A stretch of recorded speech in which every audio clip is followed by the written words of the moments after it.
Hello, today we're going to be reading Chapter 9, We Were Crazy Teens. One day during the second semester, Dell and I were joking around with Mr. Turnsicle. We both said, "We are going to egg your house." He said, "If you two egg my house, I will tie you up and starve you to death, unless you apologize and clean up the eggs." We laughed and said we would just die there. Later that day during lunch, Principal Gates walked into the cafeteria and asked, "Who's got a gun?" He knew we weren't serious about the gun. Della said, "I have a gun." I just smiled and continued walking in the lunch line to get lunch for Della and I.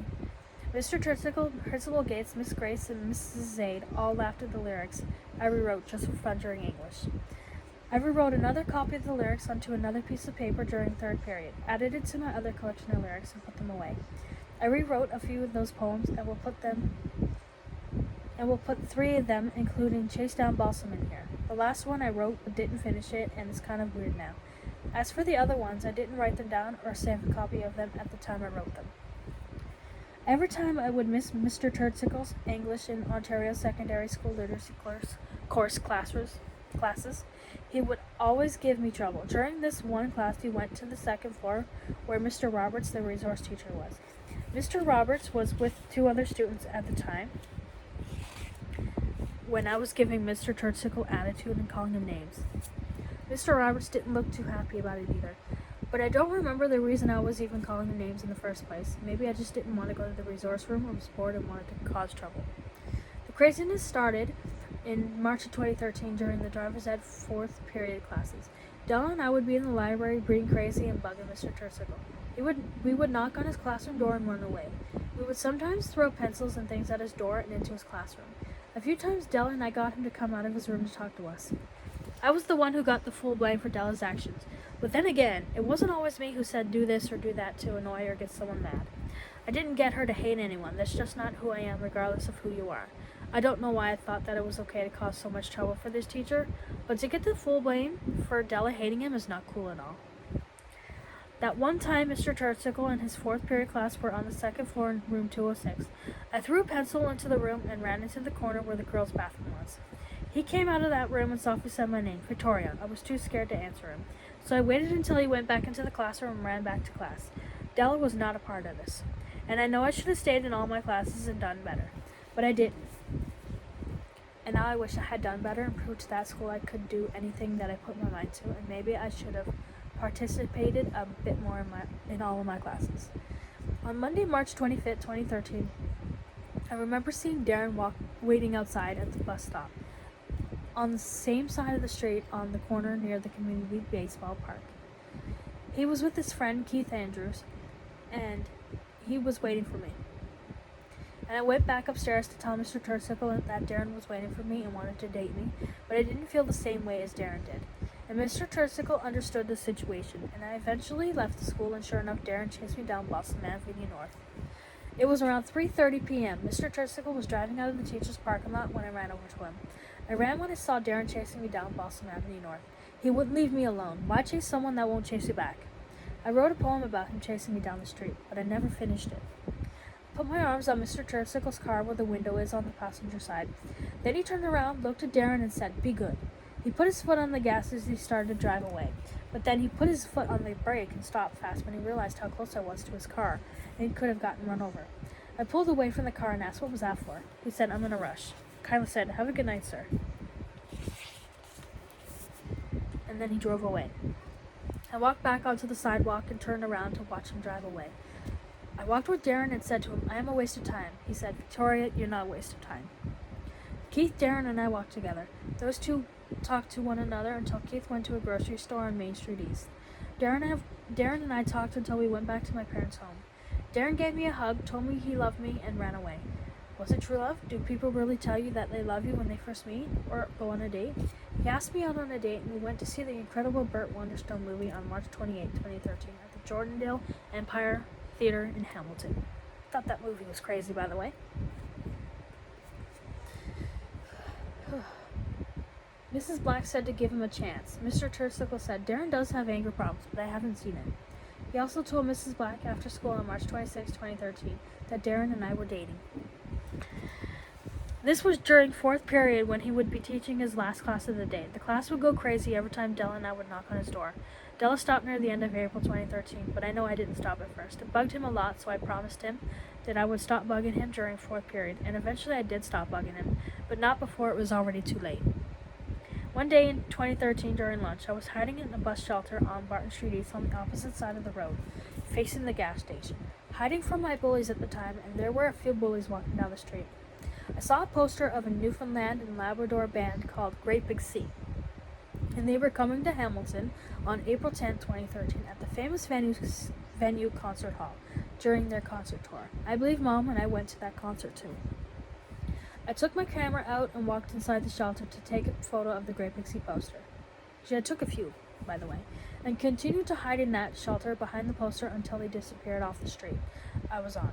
Hiding behind that poster was comforting to me, and I felt safe because Great Big Sea is my mom's favorite band, as well as mine. It was quite amazing, and in a way that poster was my saving grace at that moment because whoever my bullies were at that time had walked right past me and didn't even realize I was hiding from them at the bus stop. When I always had the chance to hide from my bullies, I would take it, no matter where I was. This memory is very vague, so bear with me if this is even correct and if the bullies were really there or not. My brain was so overwhelmed at that year, and I don't remember some of the students who bullied me at that time anymore. Some of the memories faded while others stayed, and I believe that a lot of my memories disappeared and can't be reached because my brain was so messed up with all the bullying going on, keying the car while being angry and depressed. But the one thing that helped me mentally was my ability to write, and music calmed me down. Other than my parents being my support system, I wasn't fully able to move on and become a better person without their help, and them nudging me to go to the Career Development Center to take a program called Making Change Happen that I never signed up for in the first place. But them not listening to me while signing me up for that program had been my hope for a better tomorrow. And if I'm being honest, I needed that program more than I ever thought I would. But going into it, I was reluctant.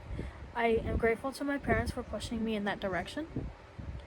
And that's the story of how I became a volunteer and be a part of the artistic community, as well as being a part of wards 1, 2, and 3, while volunteering and attending events in those communities whenever I can.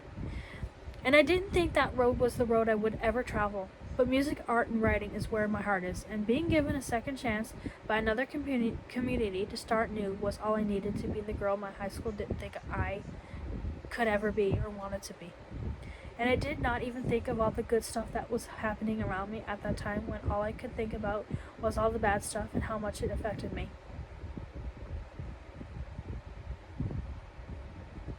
And I believe that's why my memories are blocked and why I'm missing so many memories from grade 9 to 12. And the fact that I was also able to remember all those memories is remarkable. During woodshop class, I thought Chris Toby called me a name. So I bravely but stupidly threw a chisel at him without thinking of the consequences of my actions. And I didn't look to see if the teacher was watching us either, and I just didn't care at that point. Then Chris turned around and threw a hand drill trying to hit me, but it hit Darren instead. It bounced off his stomach as he was just sitting there watching and listening to us arguing for no reason. Looking back at this memory now, it's funny, but it wasn't funny back then. Mr. Louis called Chris and I into the hallway after that. We apologized, but before we apologized, we explained what happened, and I made a mistake by throwing the chisel first, and I should have just spoken to Chris instead of getting angry and throwing the tool. Then Mr. Louis proceeds to tell us that the woodshop tools are dangerous, and it doesn't matter how big or small the tools are. Any of us could have gotten hurt at any time. Throwing or misusing the tools aren't safe. And he's like, you can't be doing that stuff, and I never made that mistake ever again. I don't know why I was even in that course to begin with. To be honest, I don't know why I didn't sign up for another course beforehand. Don't ever argue or fight in the automotive and woodshop classes. These courses, for me, are probably two of the most dangerous courses to fight in, because all those tools can be very dangerous and can be used as weapons, even if you think that it's unlikely to happen. Don't mess around with any of the tools or the machines, because one mistake can lead to being badly injured or something even worse. If you have a problem with someone, use your words and don't throw things, especially tools in the woodshop class. Another day during woodshop class, I told Darren to take Aiden Eagle's cell phone as a joke.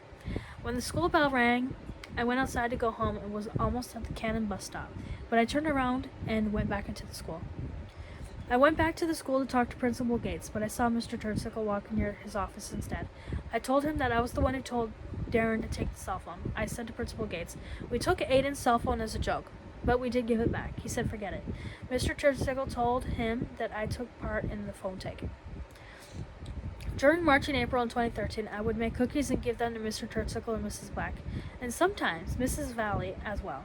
They would always be happy about me giving them cookies, and Mrs. Valley would get very excited too. That always put a smile on my face.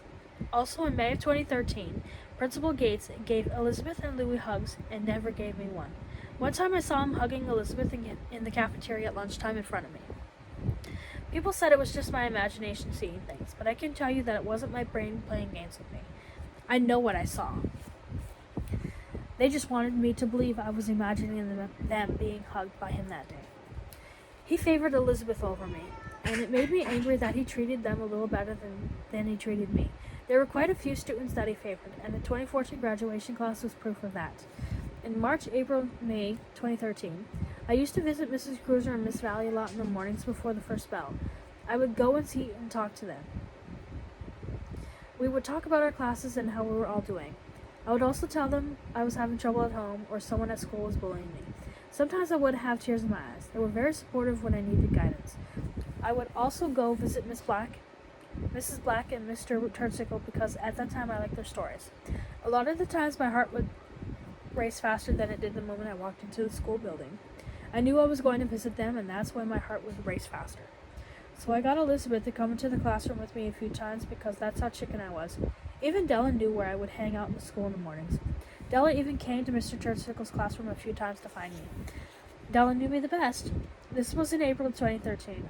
I remember a few of the teachers and students thought I was the one who had written words that had to do with bullying and stuff like that on the white toilet paper dispensers in the girls' bathroom on the first floor. But it wasn't me who did that, but people thought it was me who did it. The words were in black marker. I assumed it was permanent marker. I guess they assumed it was me because the writing was nearly perfect. I think most of the words were spelled correctly. I read it and understood every word of it, like they weren't mad if I had done it or not when one of them spoke to me about the words on the dispensers. A few of them asked me if I wrote that stuff in the bathroom, but I said I didn't write it, and I don't know who did it either. Isn't that a form of vandalizing school property, though? Here is what was written on the toilet paper dispenser. Why bully when everyone here have been or still are getting bullied? Why pick on someone who can't do anything or who can't help themselves? It's sad the way this school is like. This is exactly how this was written on the dispenser, and there were no periods or capitals on the beginning or end of each sentence. And the hyphen, I put that there to break the sentences apart, to which they were written in two different spots on the dispenser. I don't know if you can see that or not. Right. Oh, that's too close. It's there somewhere. Definitely down here. This was also written on the door inside the one stall as well. Just because you can does not mean you should do it. And if others do, you don't have to. It was written like that, but without the period and the hyphen. Right here, this paragraph. Still blurry though. Also, the word sad was written on the door as well, but I totally understand what that student or students were talking about. And I wish there was no such thing as bullying, but unfortunately there is, and it's really sad. The writing of the student or students who wrote this should have been a dead giveaway that it wasn't me who had written it in the first place. The students were all fighting in the woodshop class one day because they spread rumors about Dennis and me dating, so he began chucking hammers and things at the students. So it's not okay for me to throw a random chisel at one student, but he was allowed to throw hammers in the classroom even though they didn't hit anyone. Bizarre. They were all making him mad. Aiden and Della were in the class that day too. Aiden was kissing me on my head while Dennis was getting mad because of it. I think he had feelings for me, and that's why he was getting all flustered. Della wanted no part of it. Della and Aiden weren't a part of this class. They just decided that day they would come to visit us. If you made it this far into this book, don't worry, the hammers never hit anyone, and no one got hurt. Don't worry, I didn't throw any of the hammers. I learned my lesson the first time I threw a woodshop tool, and I made sure to never repeat that same mistake ever again, no matter how angry I got with anybody in that class. But I didn't talk to the teacher if I had a problem, so I would leave the classroom when I got mad at any of the students. And I never ever got mad at that teacher. On April 4, 2013,